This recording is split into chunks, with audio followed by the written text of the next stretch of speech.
आम्ही संयमानं चांगली गोष्ट आहे. वरिष्ठांच्या सूचनेमुळे कुणाल कामराला महाराष्ट्रात कसं आणायचं ते आम्हाला चांगलं माहिती आहे. पाहू ना, तोपर्यंत सत्ता राहते नाही राहत कोणाची काय, हे सगळे सत्तेचे मस्त आहेत. या देशामध्ये व्यक्ती स्वातंत्र्य आहे, अभिव्यक्ती स्वातंत्र्य आहे. जर कोणी तुम्हाला दुखवणारं वक्तव्य केलं असेल त्यासाठी कायदा आहे, त्यासाठी कोर्ट आहे. आता आमच्यावरती सुद्धा अनेकांनी डिफॉर्मेशन केसेस टाकलेल्या आहेत ना, आणि आम्ही कोर्टात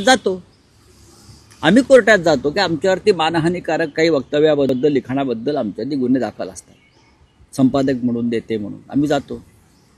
आता जर कोणी थर्ड डिग्री द्यायच्या गोष्टी करत असतील एखादा मंत्री, याचा अर्थ या महाराष्ट्रात तालिबानी राज्य सुरू आहे. तुम्ही हिंदू राष्ट्र म्हणता पण इस्लामी राष्ट्राप्रमाणे तुम्ही शिक्षा देताय. मग तसं असेल तर इस्लामी कायद्यानुसार गद्दारांना कोणती शिक्षा देतात माहिती आहे का? हे तुम्ही अफगाणिस्तान आणि इराणमध्ये जाऊन बघा. जो गद्दार असतो त्या गद्दाराला भर चौकामध्ये उघडं करून 100 फटके मारले जातात पार्श्वभागावर. गद्दाराला ही शिक्षा आहे. जर तुम्ही कुणाल कामराला त्या पद्धतीनं शिक्षा देणार असाल तालिबानी पद्धतीनं, तर तालिबानी म्हणजे इस्लामी पद्धतीनं गद्दाराची शिक्षा ही या पद्धतीची 100 फटके आणि मग फासावर लटकवायचं. मान्य आहे? मंत्र्यांना वगैरे तुमच्या मान्य असेल तर सांगा, प्रस्ताव आणू आपण तसा एखादा, मग सुरुवात करू तुमच्या मंत्र्यांपासून. नाही, पण राऊत साहेब असं दिसतं आहे की तुम्ही असाल, उद्धव ठाकरे असतील किंवा शिवसेना युबीटीचे अनेक नेते ज्या पद्धतीने अभिव्यक्ती स्वातंत्र्य असं म्हणत कुणाल कामराची जी पाठराखण करतात, तुमचं समर्थन आहे का अशा पद्धतीच्या विडंबनाला? आमच्यावर सुद्धा टीका आहे केलेली आहे ना अनेकदा.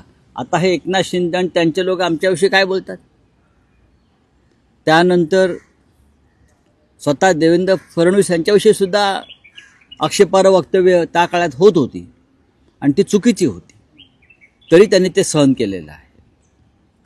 अनेक ठिकाणी असं होतं.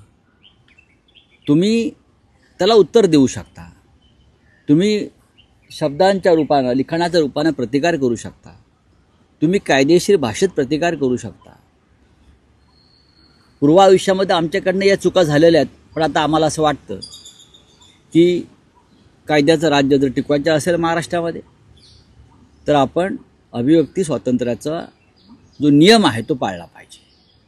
नाही, पण राऊत साहेब असं दिसतं आहे या प्रकरणामध्ये की पुढच्या काळात कुणाल कामराच्या शोजवर महाराष्ट्रात बंदी येऊ शकते, ज्या पद्धतीने हा वाद गाजतो आहे. आणि आता त्याचं यूट्यूब चॅनल तपासावं अशी मागणीही शिंदे शिवसेनेकडून करण्यात आली. शिंदे गट कोणती मागणी करू शकेल? शिंदे गटाला मागणी करायला काहीच जात नाही ना.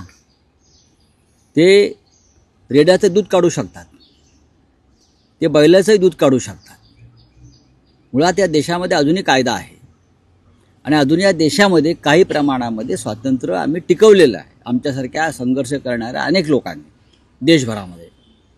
तुमच्यावरती काही टिप्पणी केली म्हणून जर एखाद्याचं चॅनल बंद करायचं, तुमच्यावरती काही टिप्पणी केली म्हणून त्याला काय म्हणतात उलटं टांगून टायरला मारायचं. मग असं जर उद्या उलटं झालं, सरकार बदललं आणि जे तुमच्या विरोधातले कार्यकर्ते आहेत त्यांनी हीच भूमिका घेतली तर कसं काय व्हायचं?